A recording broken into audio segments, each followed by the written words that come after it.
evening from Swansea, wrestling fans. I'm your host, Ben Allison, and you are listening to Wrestling Republic's daily broadcast, your one-stop shop for professional wrestling insight, news, and reviews on a daily basis. And today is Mailbag Monday, where we answer the questions that all of you have submitted via Wrestling Republic's Instagram stories. And boy, oh boy, do we have a lot to get into and a lot to talk about. But before that, let me introduce the panel. Firstly, the co-host of the show, Clark Taylor. However, before I let you introduce yourself, Clark, right? So Clark had the day off the podcast yesterday because I was like, well, he told me he was going to PWG on Saturday night, him and Carter. So I said, oh, you're not going to be able to watch Collision, so I'll give you the morning off and all of that. Like, no worries whatsoever. They turn up Saturday night at the PWG show, and it's not until the Sunday. Clark, tell them about it. Wrong day, man. It was... You think you might look it up. I go all the way up to LA. Yeah, me and Carter went to the Globe Theater, and we were like, wait a minute. Why is there no line? That's weird. There's no one really here. And we looked around, and then thank goodness, we've all got supercomputers in our pockets these days. So we used the old Google machine, and we found out the show was actually Sunday night. And thankfully, I packed enough pairs of contact lenses. Oh, yeah, perfect. That could have been an issue for you. It could have been a dicey. It's a 60-mile drive. And so it worked out. Yeah, we had a fun night. We went out in LA Saturday night, and then had a blast last night, and then jammed back to Orange County this morning, and we had a heck of a time. And Mystery Vortex was off the charts. When it comes out and you can see it, please do watch. It was an amazing show. It was outstanding, top to bottom, and awesome. I won't even give away stuff if you haven't seen it because we're spoiler free here at Wrestling Republic. But like, awesome surprises, worth it. The concept's great. It still lands today, and 20th anniversary show. I highly recommend checking it out when they do release that tape. I'm certainly excited for that. I really, really am. But now let's move on to somebody who definitely wouldn't get the date of a show wrong. The head of reviews, Coby Galenzoski. How are you, Coby? Well, I know I do the written portion for the Raw review for tomorrow's show, so I'm not on tomorrow either. But yeah, exactly. Like, I mean, it's a comedy story. Like, mistakes do happen. It's Mr. Crisp's fault, but it is what it is. Like you said, you at least got to see the show last night anyway. It was enjoyable. I caught up on Dark Side last night, and I'm good. I'm here. I'm ready to talk Mailbag and Raw. Absolutely, we have a lot to get into, and it's going to be a very fun show for sure. But also joining us, we have Bret Sternberg. How are you today, Bret? Oh, is it the right day of the show? Yeah. Yes. Oh, sorry, guys. How's everyone doing? Hope everyone's having a good Monday. Let's get this week going. Oh, Clark, you're just going to be absolutely buried this entire honestly, show. I was laughing so hard, though. Like, when we were standing outside the theater, I'm like, please tell me it's the wrong day. Like, there's no way, like, the doors are closed. They have, like, the bars up on the... on the entrance. So I'm like, is it that sold out? What's going on? There's nothing on the marquee either. They didn't put anything on the marquee until Sunday morning. So I'm just looking, I'm like, this is confusing. It's not the greatest area of LA to be just hanging around on a non-show day. No, definitely not. Oh gosh. Yeah, anyway, Clark is here for the show. He didn't get the day of the show wrong. At least for now, let's move on and let's talk the first question of the day. And the first question actually wasn't submitted by anybody, but it was a point which, Bret, you touched on yesterday's show, and I knew we just had to come back to, because it is a very interesting topic and one which I'm not sure, if it gets covered enough. And that is, does wrestling need to be broadcasted live in this day and age? If things are taped, if they're pre-taped, are they still interesting knowing that the spoilers on social media And considering we were just talking about PWG's Mystery Vortex, it's actually, a perfect time to be able to, talk about this. But certain, independent shows like PWG Progress in the UK, doing that method can actually help them sell tickets, right? It can, encourage people to go more to the shows more rather than watch it online, and they get, the majority of their money from tickets. So I can understand it for them. But I presume, more of this question, and this was specifically Bret's point yesterday, is something such as AEW Rampage. It's, it's pre-taped. Like, is that still entertaining, even though the spoilers? Is that why there's not many viewers for it often? Bret, give me your thoughts on this one. I personally think that they're using Rampage as a dark replacement right now. And that is not what it should be used for. It should be used for, let's say, up-and-coming talent to prove their point to get on television, in a sense, which what was dark was supposed to be used for. But when they scrapped that, they kind of made Rampage the dark. So it's almost like matches that don't deserve television time, in a sense. And I'm not trying to take a shot at anyone, but it's almost matches that don't deserve television time. It's like, okay, we'll put it on Rampage and type of thing. And now it's become a product that I almost don't want to watch, or I don't look forward to watching. So if it were live, I believe that the excitement would be back, for me at least. But I do understand that they have different TV deals that they have to kind of succumb to and meet the terms of the contracts with that. But I just think if they were going to have a TV deal, I mean, with a recorded product, I think it should be ROH and not Rampage. Oh, okay. That's a very fair point. A lot of people did want to see ROH, on TV rather than, the current method they're going about it, it being on a streaming service.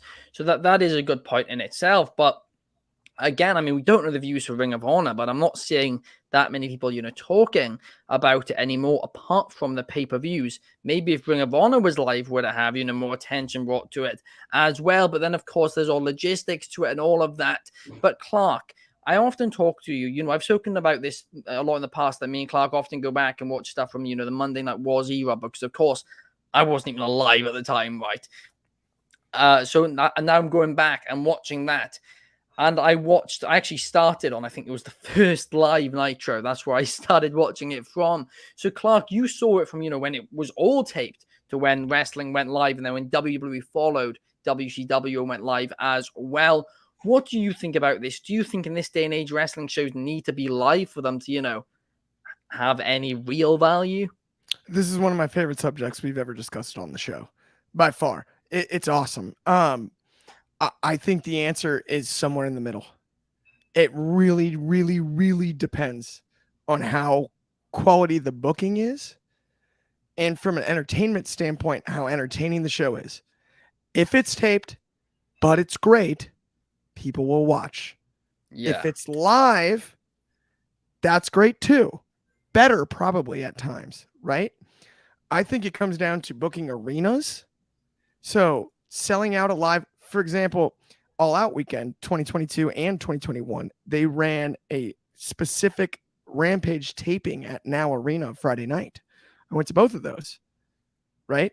You buy a separate ticket, not for Dynamite. You go to those. They're two of the best Rampages I've ever seen, whether it was live or not, right? I also went to the Dynamite taping in LA, and they taped both. For in-arena experience, it was off the charts. We got a 30-minute intermission between Dynamite and Rampage to hang out. It felt fun. It extended the show. It kept everybody in the building longer. That made sense too. Television-wise, it's hard to quantify a show that follows 2 hours of your competitor's prime show. And I've always felt like the only route to really strike gold with Rampage is give people a reason to watch 1 more hour of wrestling. If you're going to stay home on a Friday night and watch 2, why not 3? And if we see big matches that matter, whether they're taped or live, people will watch. Yeah. No, that is a great point. And that would be my biggest sentiment about it is if the product is worth watching, people will show up and watch it, right? Yeah. You know, all of us on this podcast get up in the middle of the night and watch stuff when That's the very time true. zones don't line up, right? We Yeah. all do it in different scenarios. Yeah. 11 yeah, o'clock's tough. For you, New Japan. For us, Yes. WWE, AEW. Well, basically everything. But yeah, you're right. Yeah, we all do it. And so if the product's worth watching, people will watch it. And being the third hour of wrestling on a Friday night isn't the worst thing. There are ways to, I don't want to say spin this, but view it as actually a positive. Yeah. Because I can't tell you how many times, you watch a 2-hour wrestling show, a SmackDown and NXT at Dynamite, and you go, man, I want more, because you're having fun, right? And that's something that I can't quite put my finger on why AEW hasn't been able to fully figure it out, because all the Rampages worth watching they have, right? We saw Punk's debut was off the charts. I mean, come on, right? At United Center, like that, they filled the United Center. That was live though, correct? It was live. It was live. But if you look at like the Rampage that I was at in LA, you have the huge tag team title match with the Acclaimed. That did well as well. Both can work. And so I'm not trying to disagree with you, Bret, on like it has to be live. Yes, of course the Punk one was live, right? But I think it's not necessarily the fact that it's live. The fact it's live isn't the direct reason that we aren't seeing viewership anymore. I think it's your other point about it being more of a replacement for dark. Specifically, though, about, problem. Specifically, do you think wrestling can still succeed, excluding, not specifically talking Rampage, but in general, if it's taped on national television? If you follow Wrestling Republic and not all the other dirt sheets, that absolutely can. Because you look at any TV show, anybody from a set of any TV show can let you know what the script looked like. That's happened for NDAs, years. though. That's very rarely, because of NDAs. You see it more often than you think. That stuff leaks online in a similar way to wrestling that, like, as wrestling fans, we kind of almost miss. But if you're a hardcore TV film guy, you can find out what is going to happen and something before it comes out, almost always. Especially with modern day social media. Yep. This is going to fly out. Like, the news is going to get out there the minute the match is over. I mean, the end of Game of Thrones got leaked. Exactly. Before the episode came out. It was the wrong ending. And then the episode leaked, I believe. But the ending itself. How many times have we seen leaked results of wrestling or leaked stuff that maybe not taped live or taped? It gets leaked and it's wrong. Not true. I mean, we see that stuff all the time, right? That's just kind of the nature of the beast. And so while I really do think it comes down to less about the live versus tapes, live is always preferable. Yeah. Because I think it fits the wrestling aesthetic. It fits the wrestling fan base better. Because I don't want to say we're a niche. We're not. Wrestling's mainstream. It's cool. It's always been. But the hardcore wrestling fan, it's like the punk band fan, right? Like it's like if you follow it, you're in it. So you're gonna look, you're gonna find out. And I think it has a little more to do with that than anything else. At the same time, I think Rampage can succeed taped. It really has to just be more entertaining.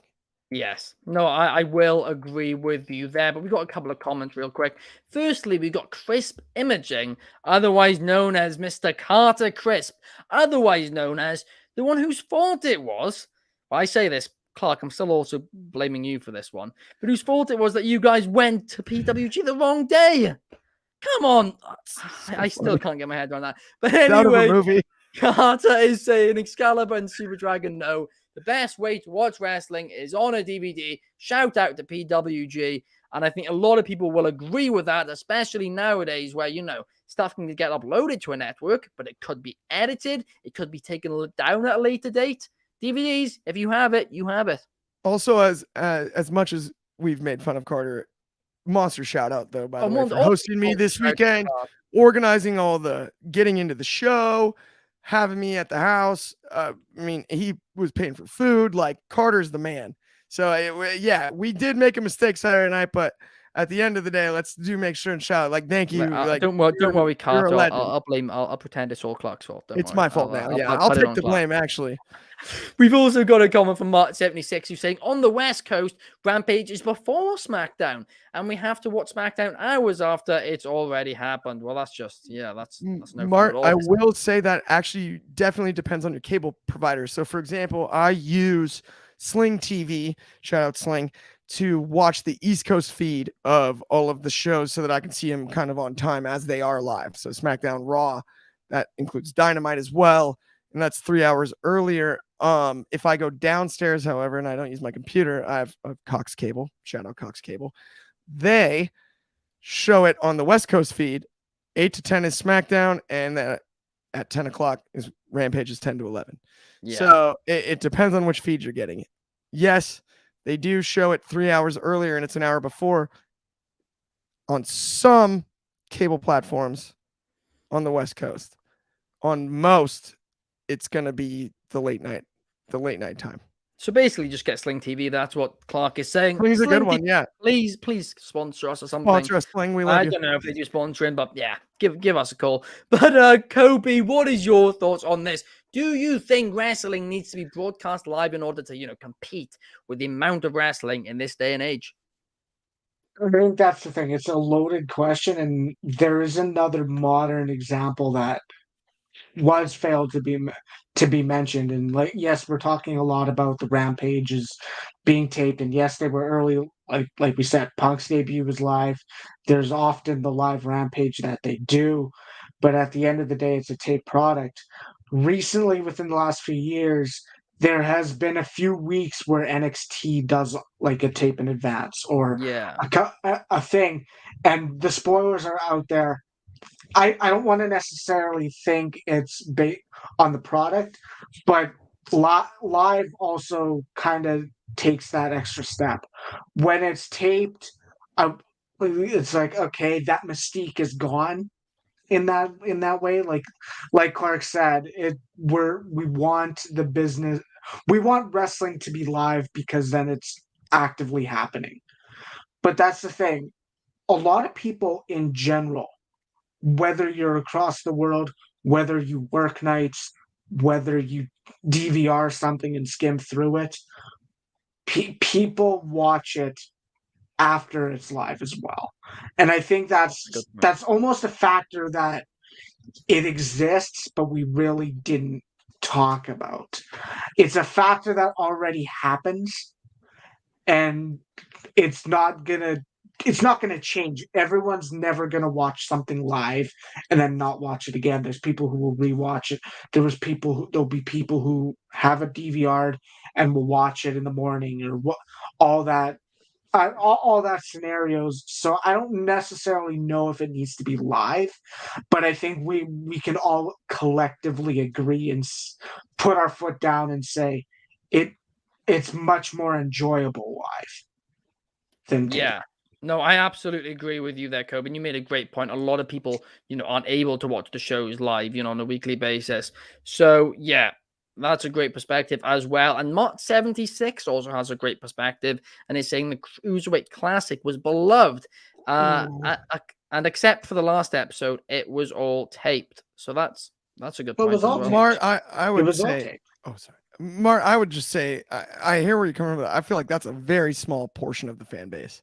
And that's part of the reason why we're spoiler free here at Wrestling Republic, right? Like, that's a very small portion that was into the Cruiserweight Classic all the way and then looked up and found the spoiler and had it spoiled, right?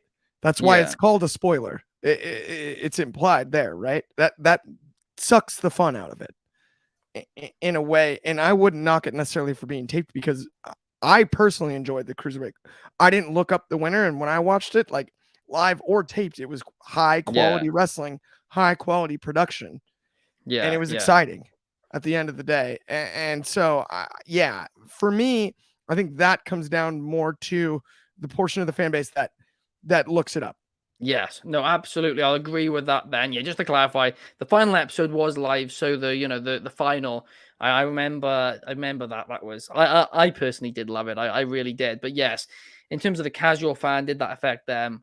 There's a big argument about that, and truthfully, well, we don't really know the actual viewing figures for it, so we'll never be able to work that out. But now let's go over to your questions, and let's start with a question submitted by @Deb15896 on Instagram.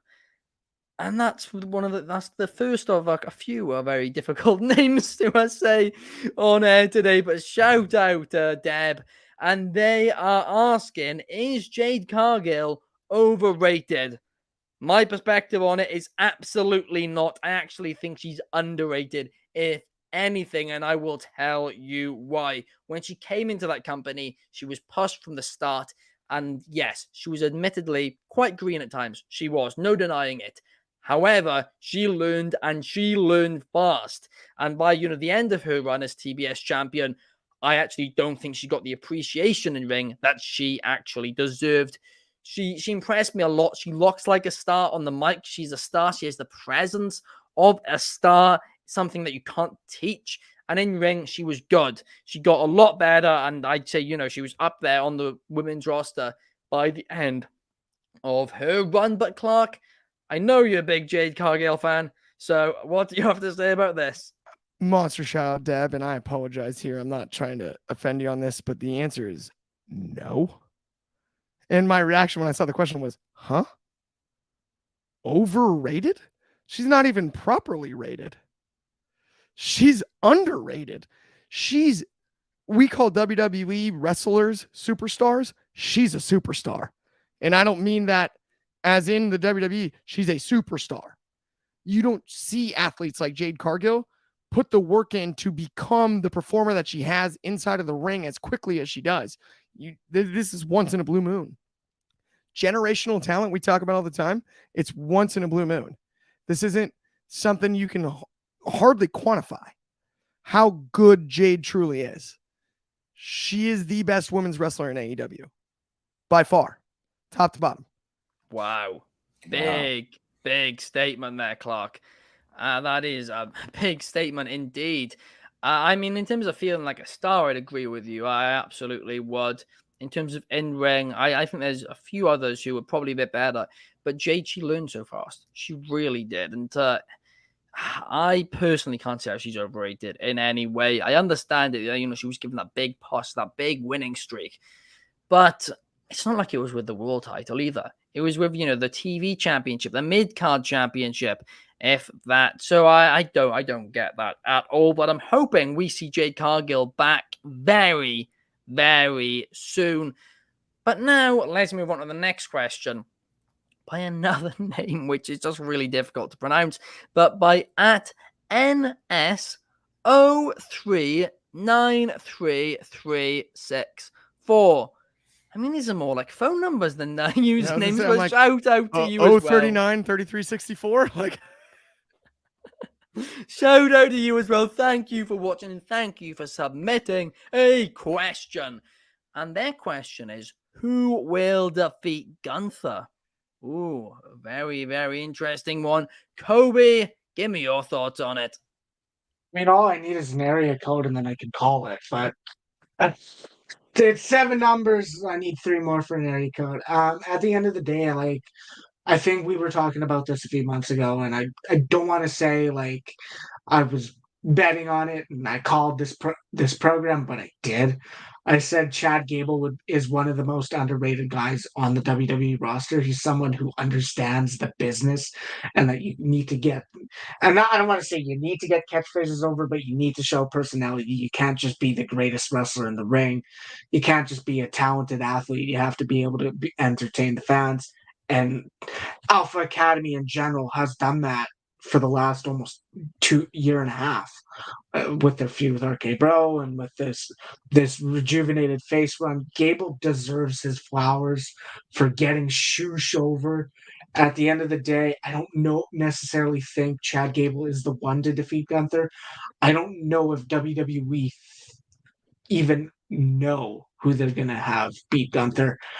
I almost think if all we talk about is the basic direction for WrestleMania 40, the given, the one we can guess, if it's not Roman Reigns versus Cody Rhodes at WrestleMania, I'd almost be more inclined to have Gunther defend against Cody Rhodes at WrestleMania. Ooh. That is a massive main event. Not even a main event. That's a massive match that not only puts over Cody Rhodes, that puts over Gunther and the work he's put into the championship. I don't know if Cody's the one to beat him. I don't think Chad Gable is, but I'm glad Gable's getting a program like he is now. I don't know. If I had to put money on it, I actually do think I'd put money on Cody Rhodes beating him. Oh, But wow. obviously, I don't know if that's a program they're even going to consider. I mean, fair point, Coby. I mean, if Cody ends up winning it, shout out to you. You called that. I mean, I personally don't think that'll happen. I mean, I don't necessarily think the person I'm about to say should be the one to take the title, but a match that I'd love to see for the Intercontinental Championship, because it would also elevate the belt as well as Gunther. But Brock Lesnar versus Gunther, Intercontinental Championship, But I do not think Brock should be. I don't think he should be the one to end up, break the reign. I really don't. Although I don't think Gunther would be hurt if it was him too. But as long as it, was a competitive match, not like the match against Kofi.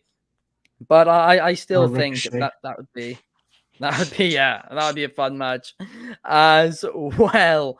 But in terms of Oh yes, Cain Velasquez. Oh, that was bad. That was painful. That's a great joke, Coby. Woof. But I don't know. I really don't know who it could be to take it off. Coby saying Cody. That is a good shout. I do like that one, but I personally think Cody is going to finish the story. It's difficult to predict, isn't it? It absolutely is, and I'm sure it's going to be something which we'll be talking about in the next few months. But Gable, that's a good option too. But let's go to the final question of the day, which is by at Mose Infarid 123. Mostine Farid, I believe. Sorry, Mo Farid. Okay, shout out to you. I'm really awful with names. I mean, we know this on a weekly basis.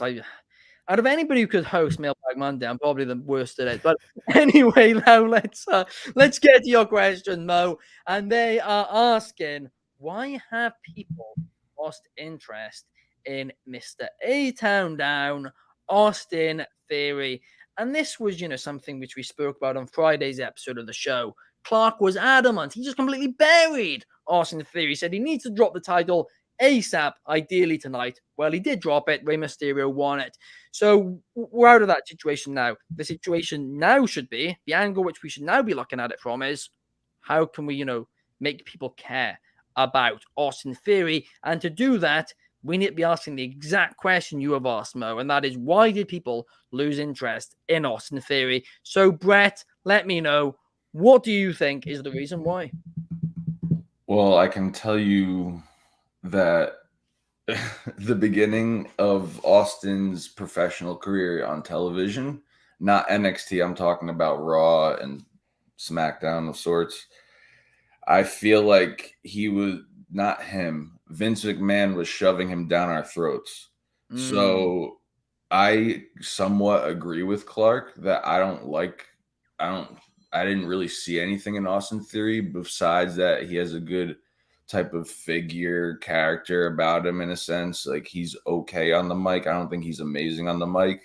But putting him on the spot week after week after week and him just not delivering sometimes is not something that is going to put someone over. Also, I think backstage, they realized, okay, I don't know why this person, Austin Theory, has been giving such all this TV time and all of this push when there's nothing to come from it, in a sense. Like, yes, he's faced a good amount of strong competitors for that U.S. title, but I feel like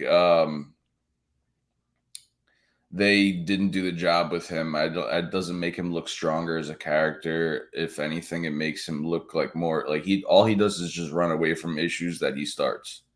So I feel like Triple H, they're trying to reevaluate his gimmick. Maybe not so much his gimmick, but maybe his like his face, and see what he's gonna do.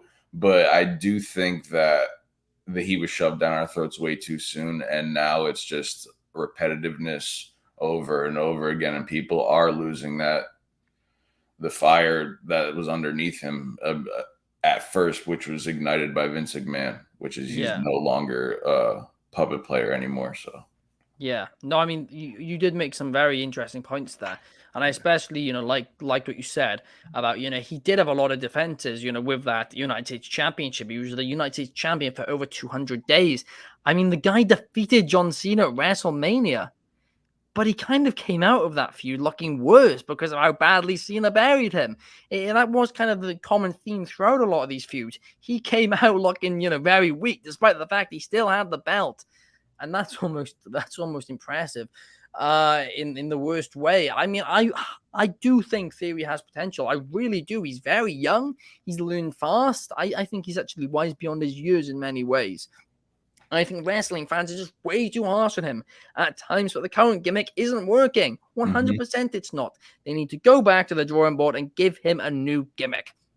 Figure out how to redevelop him as a character because something is missing. But, you've got a guy who's young, he's got the luck, he's solid in ring, and he's, solid enough on the mic, and I'm sure he can improve too. You can't afford to waste him. You really can't. You need to figure out a way to get him over and, repackage him. Maybe it's a minor repackage with just, change of booking, or maybe it's a major repackage. Either one could be interesting. I said it on the show the other day, a valet, I would not be opposed to that whatsoever. But now let's keep talking about WWE, but let's not talk about Austin Theory's brand. Instead, let's head over to Monday Night Raw, because of course tonight is Monday Night Raw, and it's a bit of a stacked show. Mainly one match, right? But it is one match which is a SummerSlam worthy match, a WrestleMania worthy match, dare I say, and that is Becky Lynch versus Trish Stratus. They've been building it for months and months and months. Most of us thought that, the blow-off match would be at SummerSlam because, that made a lot of sense to do it there because it's had such a build to it that it 100% is worthy of that event. But shockingly, they didn't do it, and they've waited a couple more weeks, and they're doing it from Winnipeg, Canada tonight. I'm presuming this match is going to main event.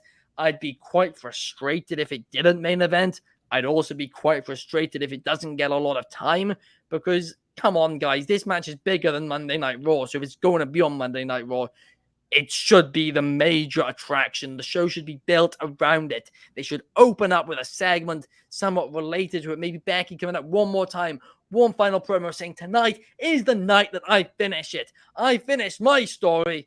Not to steal Cody Rhodes' gimmick, but, I'm cute and I'm going to shut the book on Trish Stratus and move on. That is, how it should be. They should build the show around it, build up to it, and then have it be a real, big fight feel to it.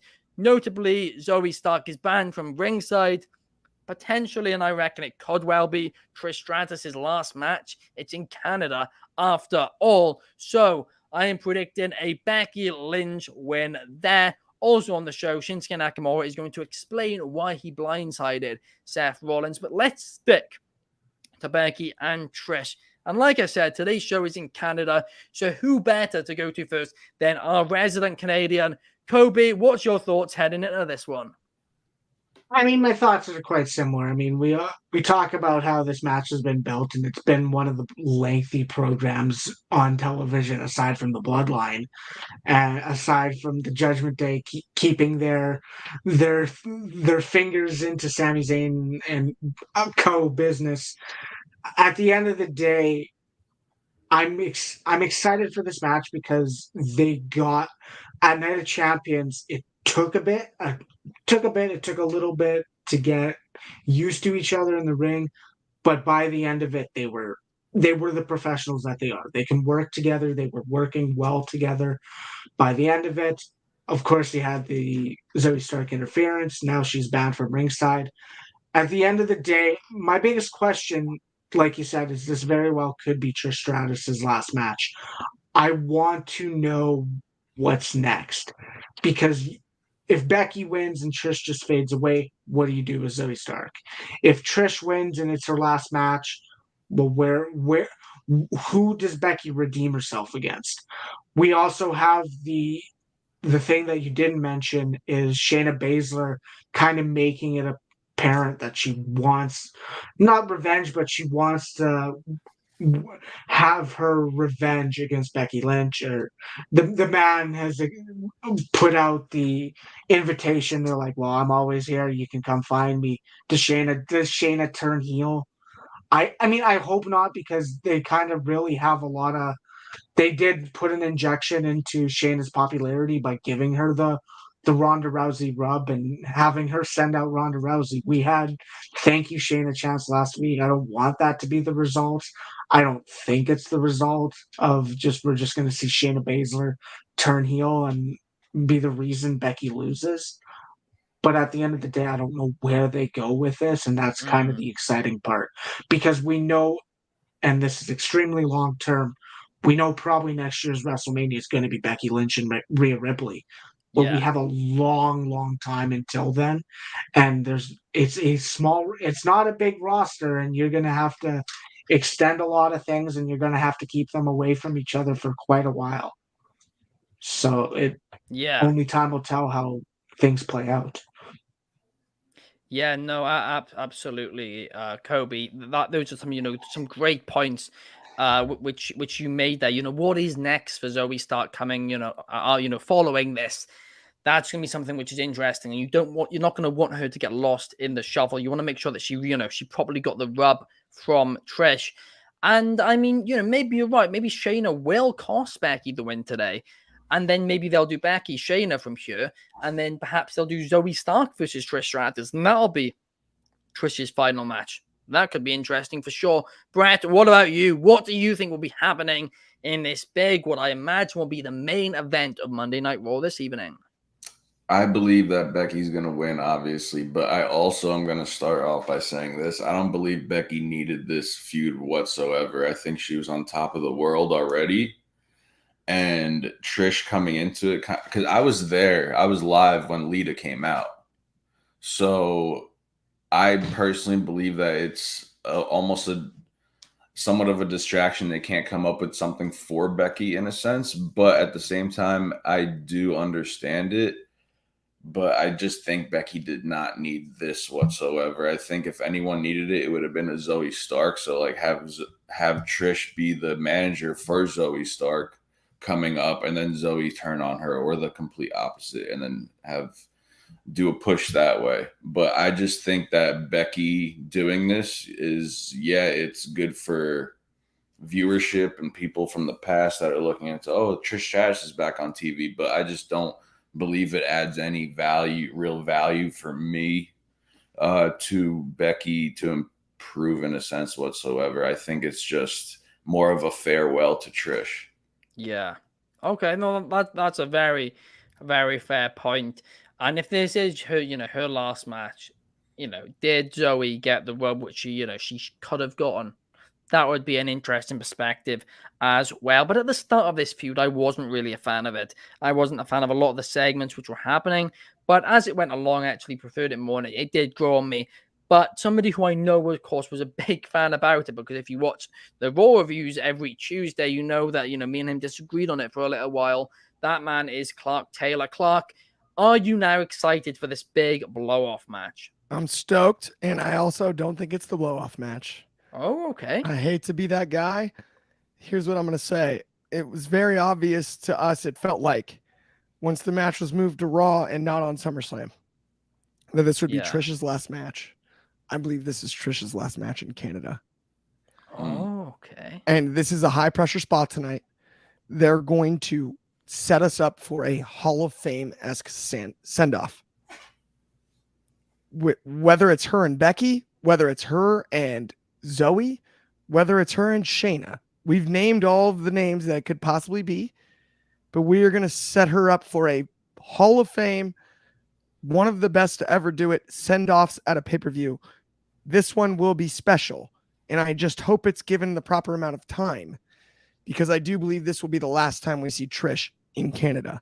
Oh, okay. In a big spot. Trish, Becky, probably the main event. That's the way I would book it. Absolutely. That's what I see. And the key here is they have to have an outstanding match before the story is only slightly extended. But then we get to the end game on Trish and the proper send-off, the way it should be, the way you'd want it in wrestling.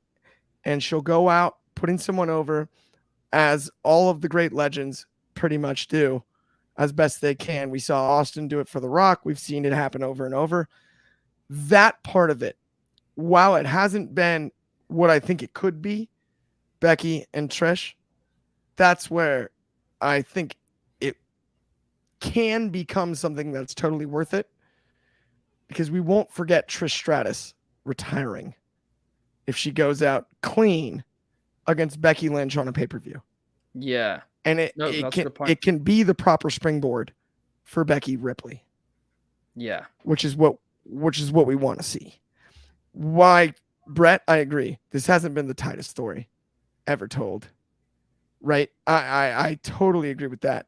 And Coby made awesome points about who could be, especially the Baszler stuff. I didn't even consider that. That may be a factor in tonight's match. But at the end of the day, this needs to be the proper send-off for Trish and kind of her last ride. But get one more. This is the last one in Canada, and then one more at a pay-per-view, and then it's done. Yeah, absolutely. I'd be down. I'd be down to see that completely. I mean, I do get the feeling, isn't it, that perhaps this isn't as big of a thing to be, this doesn't feel like the proper send-off here, does it? Right. It doesn't feel like a finale for someone as great as Trish Stratus. Yeah. And that's why I feel like we have to extend one more. Yeah. And really build that. And that is the send-off. This is the Canada send-off, right? We have a well-timed Raw in Canada for her to wrestle in front of her, home nation for the final time, right? Like it writes itself there.